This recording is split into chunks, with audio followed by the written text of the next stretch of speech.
নম্বর ওয়ার্ডে মোরা গাইব জয়ের গান।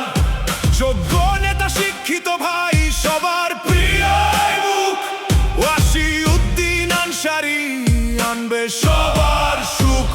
ফিরিঙ্গি বাজারের প্রাণের স্পন্দন 33-এর অহংকার, ওয়াসিউদ্দিন আনসারী ভাইকে চাই যে এবার সুখে দুঃখে আপন মানুষ, আস্থার এক নাম কাউন্সিলর হয়ে হাসাবে মোদের প্রিয় এই ধাম। উদ্যোক্তা গড়ার স্বপ্ন নিয়ে করেন নিরন্তর কাজ, যুব সমাজের উন্নয়নে ছড়ান সফলতার সাজ। ওয়াসিউদ্দিন আনসারী গড়বে আধুনিক পথ, উন্নয়নের শপথ নিয়ে এগিয়ে যাওয়ার রথ। ফিরিঙ্গি বাজারের প্রাণের স্পন্দন 33-এর অহংকার, ওয়াসিউদ্দিন আনসারী। ওনাকে তোমরা বারবার দেখবা আর একটা মেসেজ দিয়ে তোমরা যে রুমটাতে ফ্যানের কষ্ট করছিলা না, তোমাদের জন্য ফ্যান নতুন ফ্যান দেওয়া হয়েছে দিয়েছেন।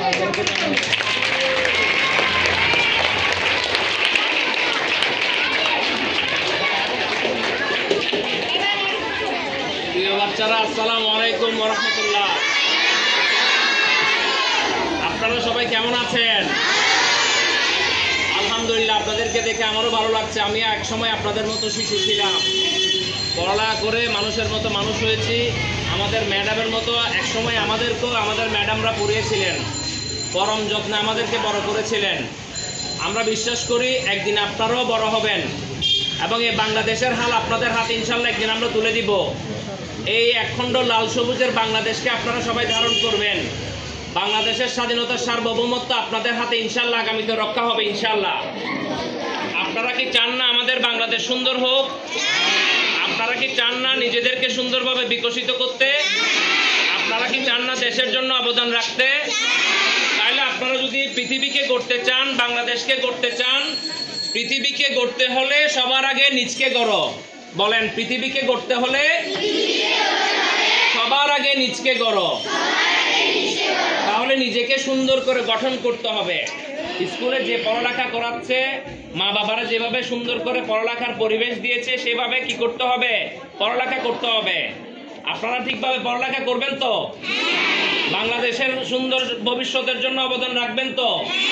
ইনশাআল্লাহ আপনারা, আমরা বিশ্বাস করি আগামীতে 33 নম্বর ফিরিঙ্গি বাজার ওয়ার্ড সহ আশেপাশের যে এলাকা আছে সেগুলো আপনাদের হাতে সুন্দরভাবে বিনির্মাণ হবে। তাই আসুন আমরা সুন্দর বাংলাদেশ বিনির্মাণের স্বপ্ন দেখি, যেখানে নারী পুরুষ কোনো ভেদাভেদ থাকবে না, সবাই সুন্দর অবদান রাখবে। পুরুষরা এই সমাজ বিনির্মাণে যে পরিমাণ অবদান রাখবে, আমাদের বোনেরা, আমাদের মায়েরা, আমাদের কন্যা সন্তানরা সুন্দর বাংলাদেশ বিনির্মাণের অবদান রাখবে। এই আশাবাদ ব্যক্ত রেখে আমি আপনাদেরকে কষ্ট দিয়েছি, সেজন্য আন্তরিকভাবে দুঃখ প্রকাশ করছি। আবারও আপনাদেরকে অভিবাদন জানাচ্ছি। আসসালামু আলাইকুম।